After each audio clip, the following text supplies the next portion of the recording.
you guys, and welcome back to my corner. Thank you for joining me again.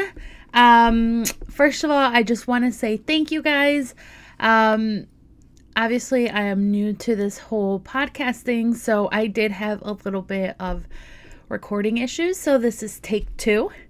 But I really wanted to say thank you to everyone that reached out, that sent nice comments to me for my daughter's celebration that we did for her.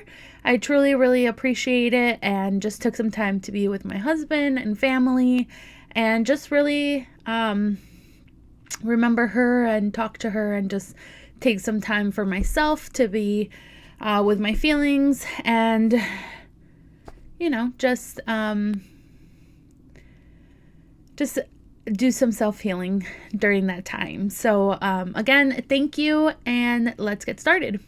So after I got the conversation, after I hung up the conversation with my doctor, me and my husband actually took the day off, and we decided to just be together. We just wanted to be alone. We wanted to be together, and we spent the entire day.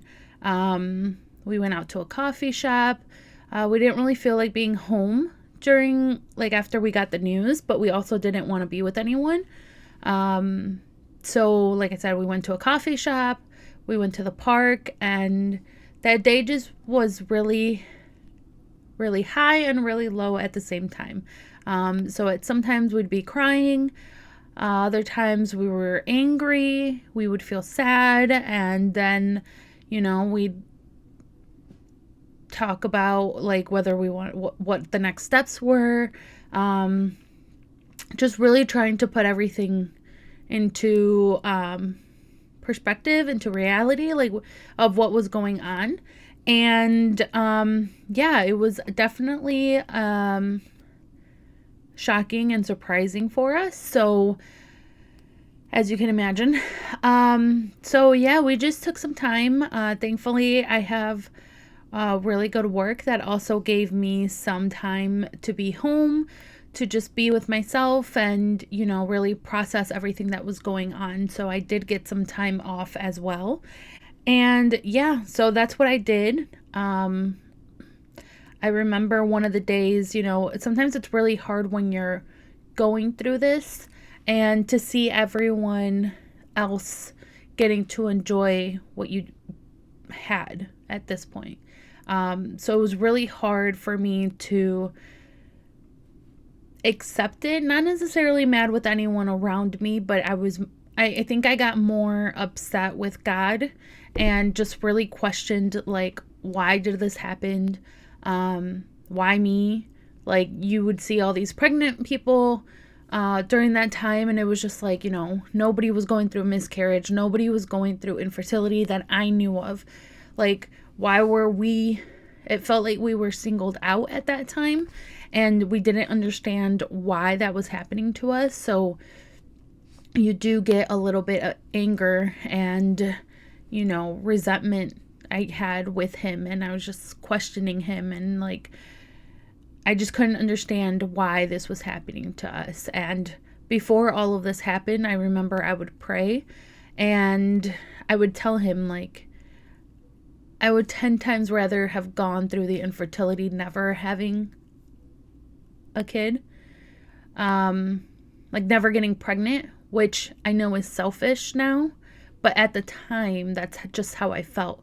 Like, I was like, I do not want to go, like, if you're going to give me a pregnancy, you're going to give me a pregnancy, and I want it full term. Like, I did not want to go through a miscarriage. And I would pray and tell God your plans, and then it doesn't always go that way. But I remember I would pray so much that I did not want to go through a miscarriage because I didn't feel like I was strong enough to go through it. And he showed me otherwise. So during that time, it was really hard for me. And I did get into a really deep depression of just trying to figure out why this was happening to us and why we were being, why it felt like we were being singled out during this time. So anyways, I had to go back to my OBGYN because they had to keep track of me and just check my levels and see if we were going to have a DNC, which I ended up having a DNC. It's just to clean the inside of anything that was left over from the miscarriage. So I remember they called me and they were like, hey, it was literally like from one day to another. Like maybe, I think it was like Monday evening when they called me, and like by Wednesday it was scheduled for the DNC. So it was pretty fast. And I remember I was really nervous because they have to put you under. And I've been put under once before, but I don't know. It's just, that whole thing just really, I don't like it. So I remember I woke up and I was praying, and I was just, I was still crying and in my feelings about everything. And I was just praying to make sure that everything was okay and that, I would wake up okay. And we went to the hospital in the morning, and I remember the nurse was like, talking to my husband, and she was like, it's going to be like an hour max surgery. Not even, it's just like, they say an hour because like by the time they take you to the room, you go over all the paperwork, they put you to sleep, have the procedure, and then you wake up, should be like a whole hour. And I think my husband told me it was longer than that. I think it was a couple hours. So he was nervous, like he didn't know what was going on and why it was taking so long. And honestly, I just remember going into the room. They put me to sleep and I was gone. I remember they were walking me out of the room. I was in the bed, and that's all I remember. I was out. And I know this because the nurse talked to me about it later, but I guess I didn't wake up right away. It took me like an extra hour to wake up, so that's why they weren't like notifying my husband. And anyway, so when I woke up, I do remember crying, and I just woke up like, if you've ever been put to sleep but you're kind of like, what's going on, like you don't really you forget. I forgot what was going on. And the moment that like I started coming back, I guess, like coming to my senses, I just started crying. And I remember having this huge pain in my stomach. Like it just hurt, like it hurt worse than cramps. So if you get really bad cramps, like it was worse than that. And it just felt like someone had scraped the crap out of my insides. And supposedly I was numb, but I didn't feel anything during the surgery, but when I woke up, I could feel the pain.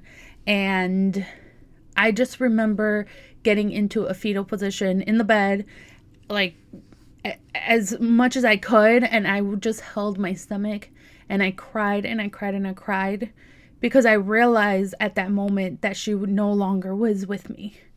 Like I carried her, not alive.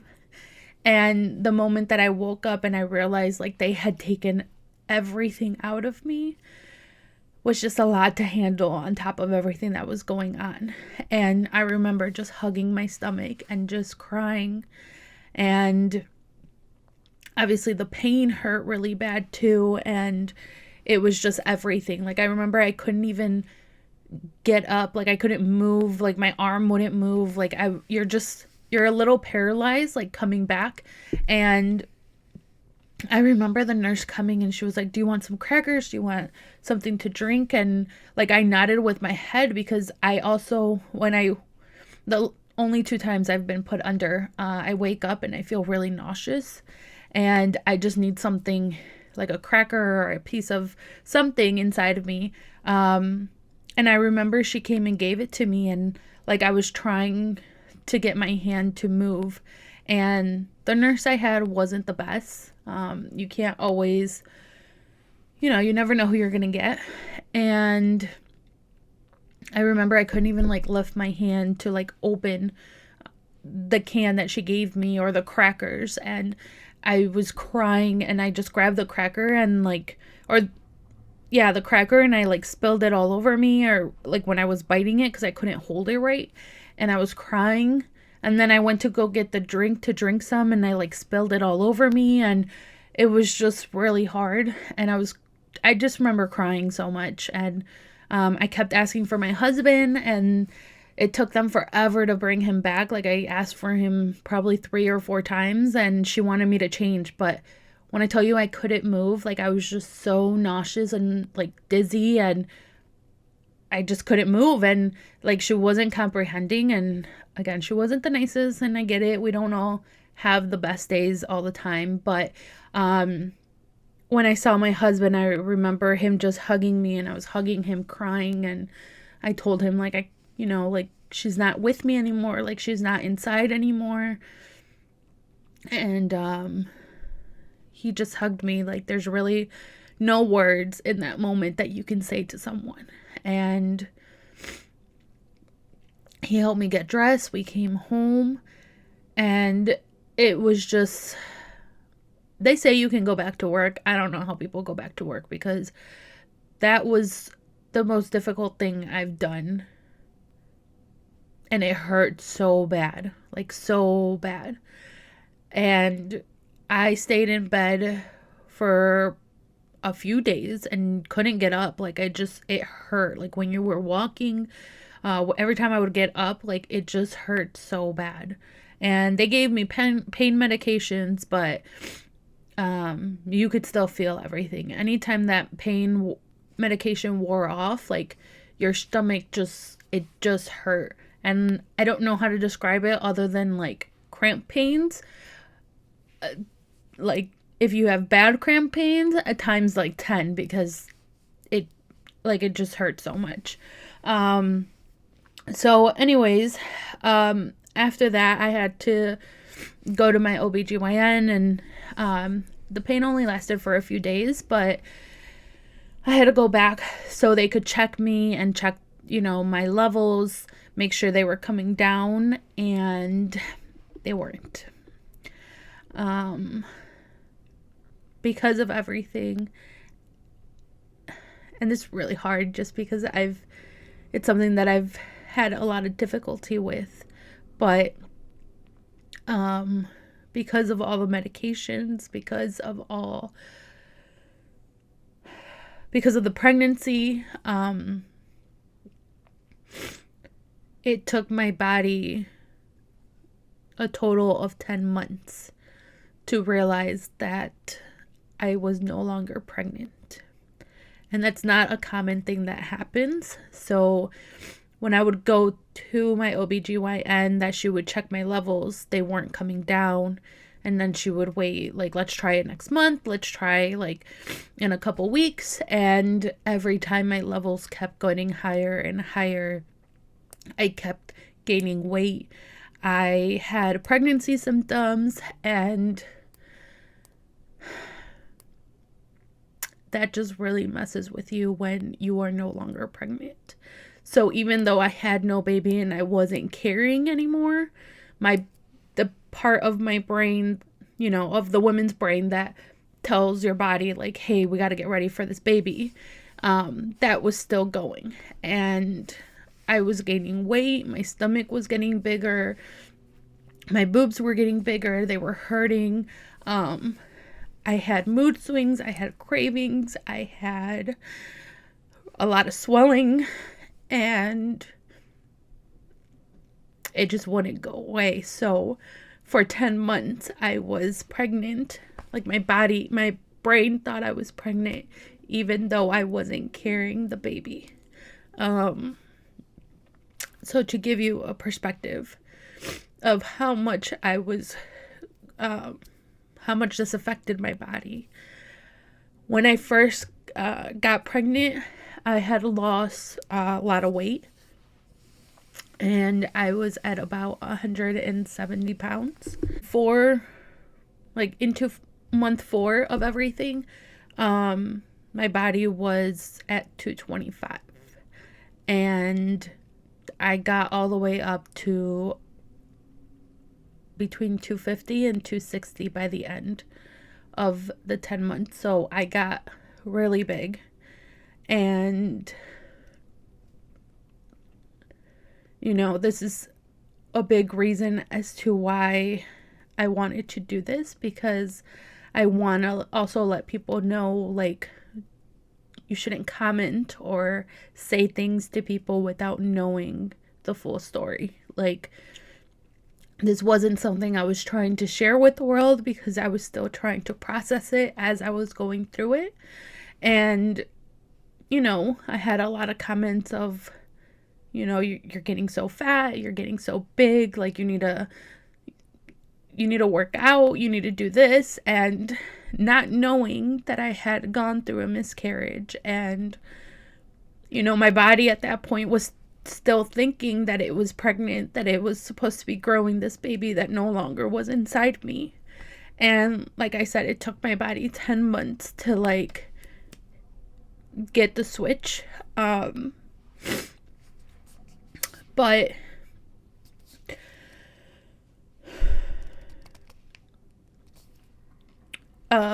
after a few months that I had been working with my doctor and we had been checking my levels, and we're like, they couldn't understand why it wasn't coming down after so many months of me having the miscarriage and the D&C. Like, why was my body not grasping the fact that there was no longer a baby? And I remember one of the last appointments I had with her, I walked into her office and then my number had kept going up, my pregnancy numbers. And I remember they sat me down. I had 2 doctors with me, and they were like, this isn't normal. This is like 1 in a million chance. And I'm like, at this point, I realized I am that 1 in a million chance. So anytime they told me, it's a 1 in a million chance that like this could happen, I was like, that's me. I am the 1 in a million every single time. And I remember they sat me down and they were worried that my brain, and I should know the name of it, but the part of the brain that tells your body that you're pregnant, they were afraid that part was getting too big. And that basically it was stuck there, like it couldn't come down because my levels weren't coming down.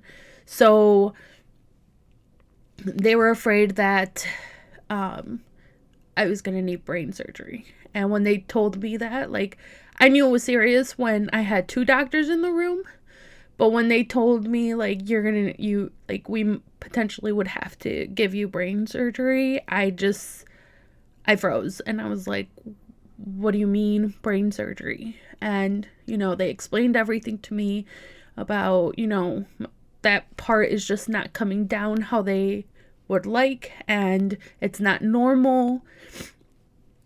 And my body was still growing, was still like having all of these symptoms as if I was pregnant.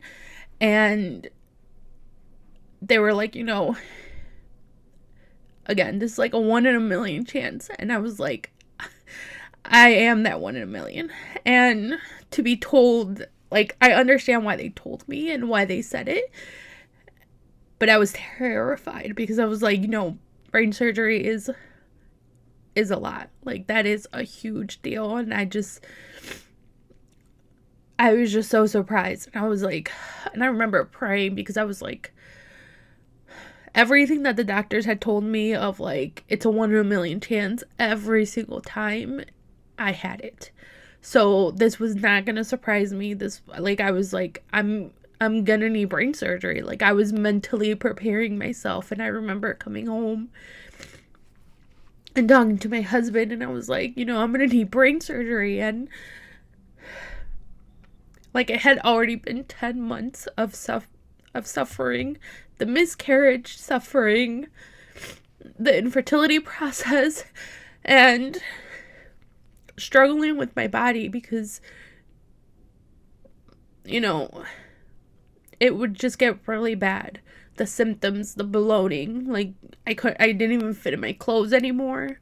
I wore sandals for the longest because none of my shoes would fit me. My feet, would swell up like watermelons. Like, it was just, my skin would stretch so much, even in my hands, like, that they were like so bloated. I don't, if you've ever had this experience, but like your skin stretches out so much that they hurt.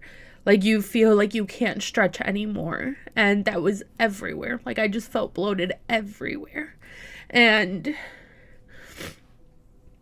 so when they told me about the brain surgery, like, everyone I told, they were like, what do you mean? Like, I told my parents, I told, my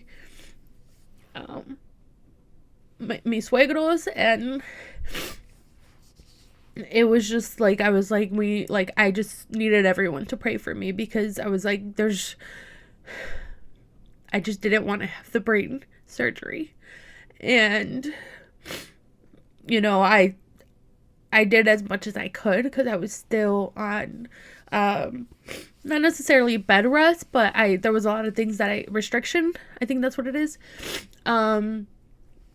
So we would go on walks, we would try, and there's really nothing that you can do to, like, be like, hey, brain, like, come on. And she was like, we're going to give it 1 more month and see where the levels come down.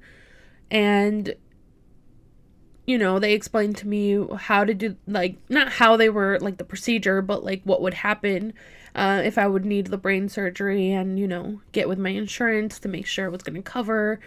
So there was a lot of things that I had to do, but at the same time, I was, like, praying and hoping that, like, I wasn't going to need this at the end of the day. Oh, in that time frame of waiting, we had to get an MRI done, and because they wanted to see how big that section was, and if it was at a certain number, that if it was, say it was like 10 or higher, I was going to need the brain surgery, and if it was anything lower, then it was fine. So I had to get with my insurance. I had to call, make sure that, they were going to cover that, and go get an MRI done and get that scheduled. So it takes a little bit of time. That's why it's like a month, because they have to also have time to look at the results and everything. So I went through my insurance, did the, regardless if the insurance was going to pay or not, I was still going to need the appointment. So I made the appointment, and I went in, and if you've never had an MRI, it's one of those, like, they put me in, like, a tunnel where you're, like, if you're claustrophobic, if you're claustrophobic, you probably would not like that.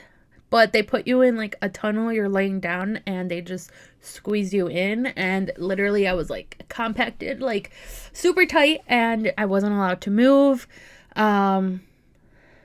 just breathe normally. And honestly, when I was in there, I was just praying. Like, I didn't feel anything, like, in tight spaces, I don't feel anything, so it was fine for me. But by the end, it was getting a little, like, oh, like, get me out of here. But that took a while. I think it took about an hour or so to do the whole MRI. And like I said, the whole time I was just praying and praying, and just asking to please not, like, come back normal, for everything to come back normal, that I was not going to need the brain surgery. And I waited, I think, another 2 weeks, and I went back to my OBGYN, and I want to say like a day or two before, I had to go give blood, just so they could check my levels as well. And I remember walking in, and she was looking over the notes with me, and we were going over everything, and she showed me the scan. And when I tell you that my number had to be at a 10, I came back at like a 9.8. Like, I was like 0.2 away from the number to get brain surgery. And I just remember being like, thank you, God. Thank you, God, because I did not want to get that brain surgery. And when I went to go get my levels, like a couple days before,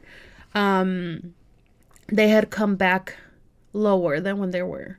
So that was a good sign that everything was coming back, and it was starting to slowly go down. So it was a long road, but my numbers started coming down more and more each week. I started getting a little bit less symptoms. Clearly, I haven't lost the weight. After all of that and struggling for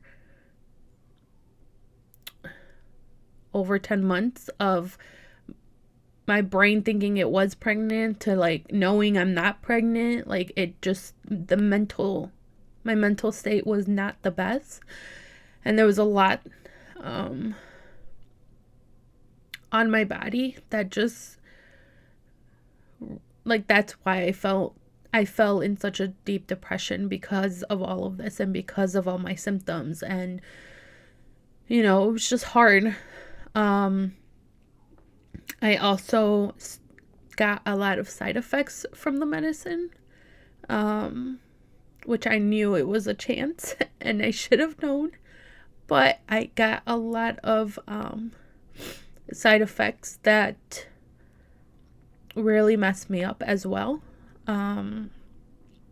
Maybe one day I'll talk about it, but I basically, like, one day I'll go more in depth, but it really messed up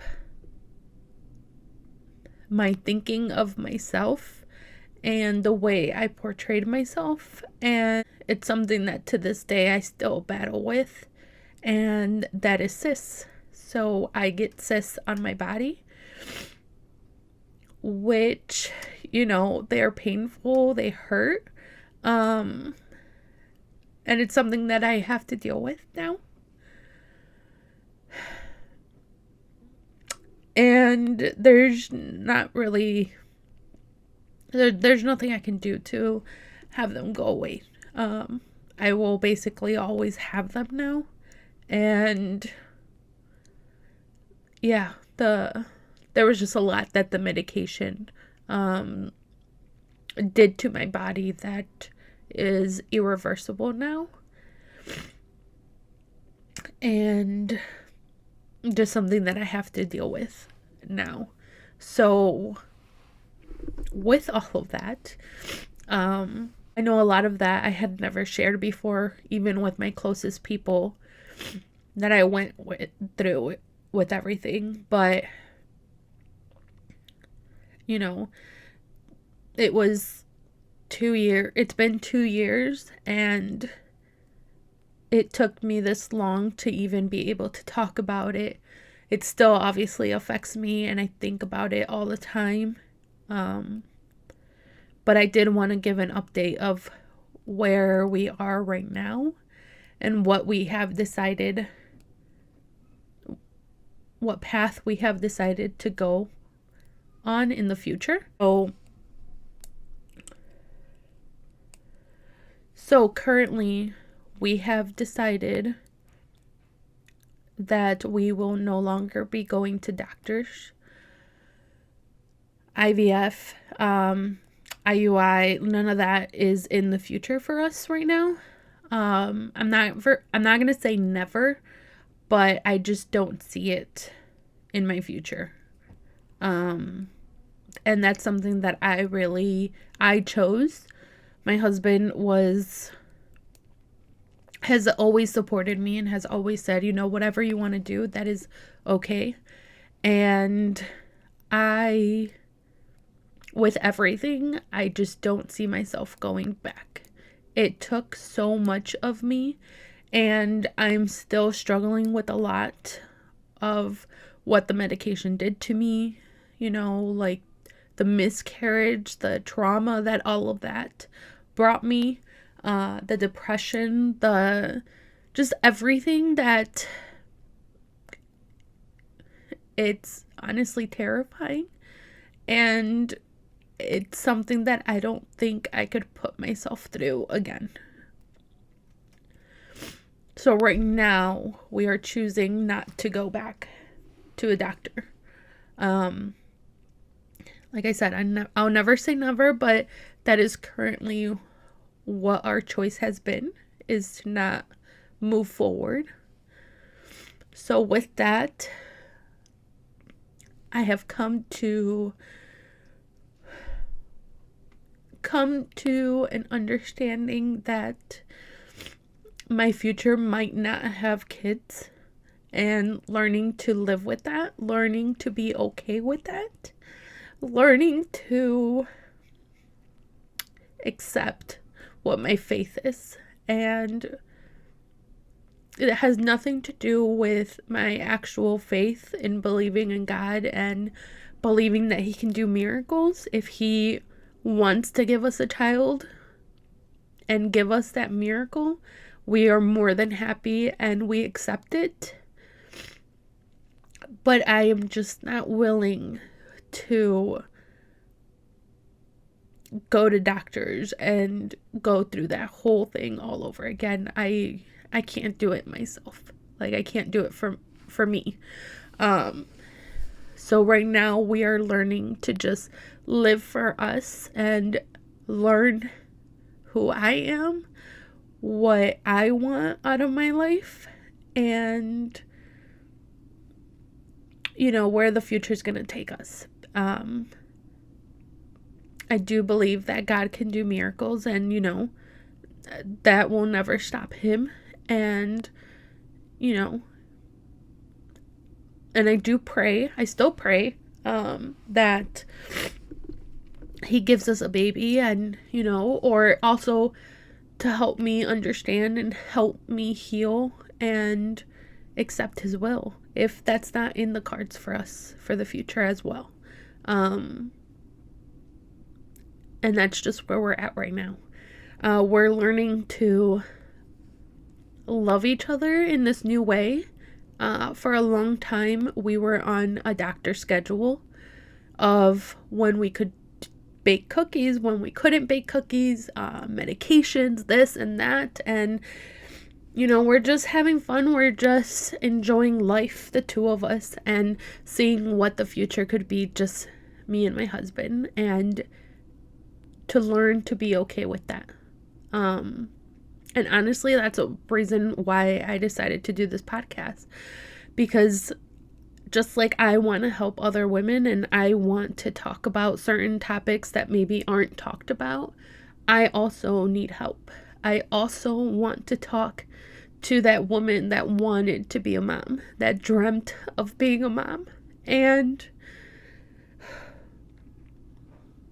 maybe that didn't happen for you. Like, maybe, it's just you and your husband, and that is okay. And, like, I want to talk to that person of, like, what helped you? What struggles did you go through? Like, how can we help other women in this journey that maybe, it's just not in the cards for them?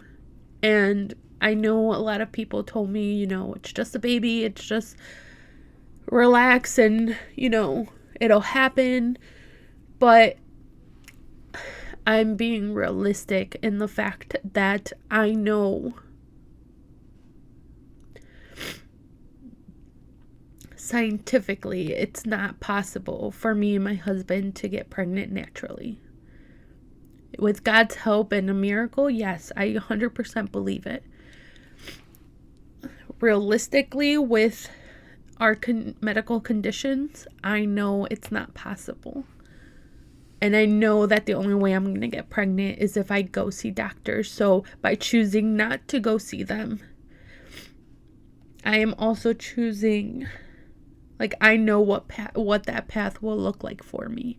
And I'm just learning to be okay with that. And I need help. I need guidance. I need support in that too, because it's a really big pill to swallow when all of your life, that's what you've dreamt of having a husband, having kids, having a family, and now coming to the conclusion of, like, that's not my future. Like, my future is me and my husband, and that's all I know for certain. And I have to be okay with that. And a couple months ago, I honestly, like, how I'm reacting now is 10 times better than how I was a couple months ago. I have definitely grown and came to a peace, to have peace within myself, to be able to talk about that and even say that out loud is, without falling apart, is honestly a miracle, because I never felt that I would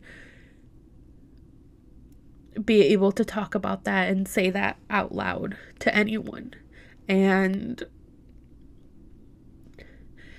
it doesn't mean it doesn't hurt and that I'm not sad about it at times, but I'm also just learning to be at peace with it and trying to grow with that and have power in that as well, and be able to help other women that are going through infertility, because I've learned that infertility, it doesn't define us. It doesn't make us more of a woman to have a baby. It doesn't define us at the end of the day. And that's really what I want women to know, because I understand the struggle and the frustration that infertility brings us. And yeah. So I know a few people have told us as well, or have sent me comments as well, you know, why don't we do adoption? And honestly, it's something that me and my husband talked about since we were dating, that we wanted to adopt, and we wanted, even if we had our own kids, like that was one of our goals, was to adopt. But now having gone through all of this process and having gone, you know, through everything, I just don't think it's the right time. I don't think the door is closed for adoption. And I know there is a lot of kids that need help out there and just want a family to love. And maybe in the future, it'll be a possibility for us. But going through the miscarriage and like where my state of mind was and just my mental health, I couldn't justify bringing a child into that, because it wouldn't be fair. I didn't think it was fair to bring a baby or a child to our life to fill that void, because it's not their responsibility to fill. I needed to heal myself first. I need to grieve the fact that I did have a miscarriage. I need to grieve the fact that I have gone through infertility.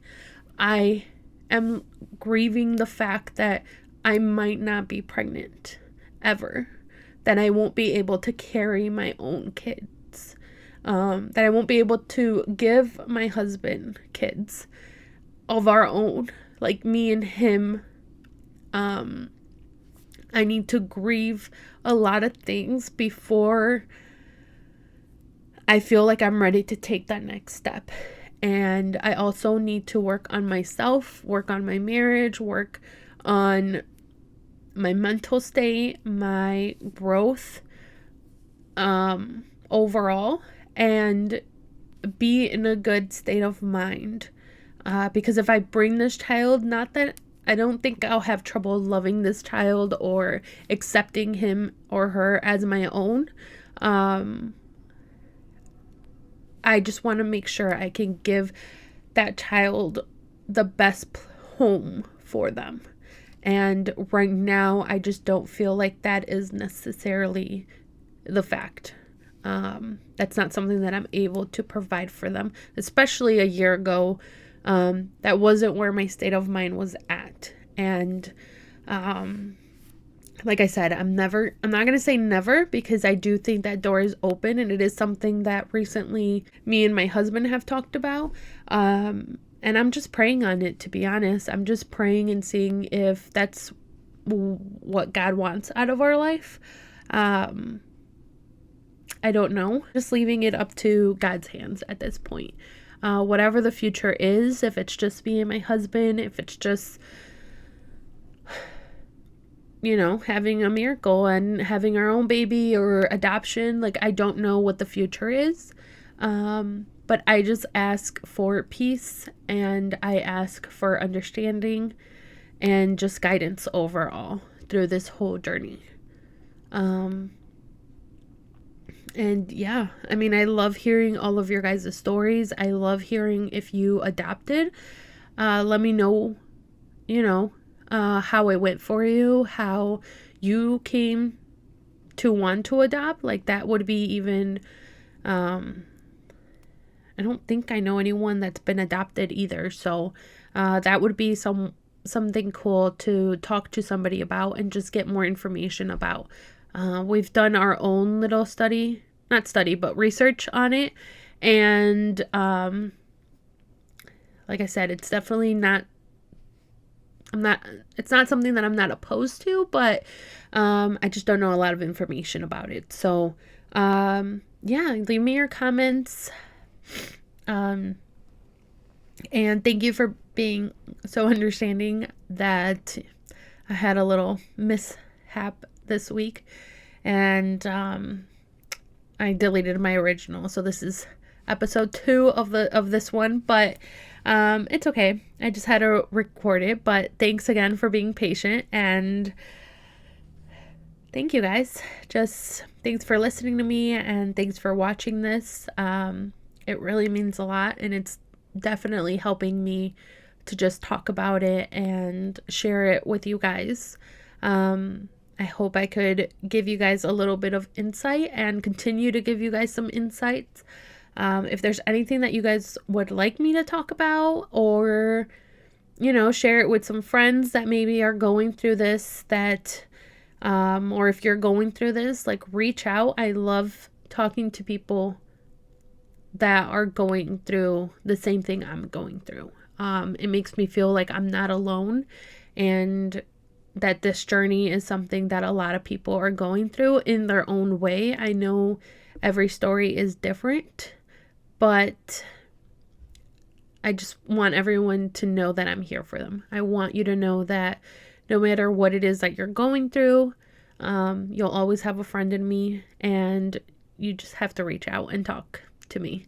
I'll be here, and I hope that you guys will be here for me too. Until next time, guys. Bye.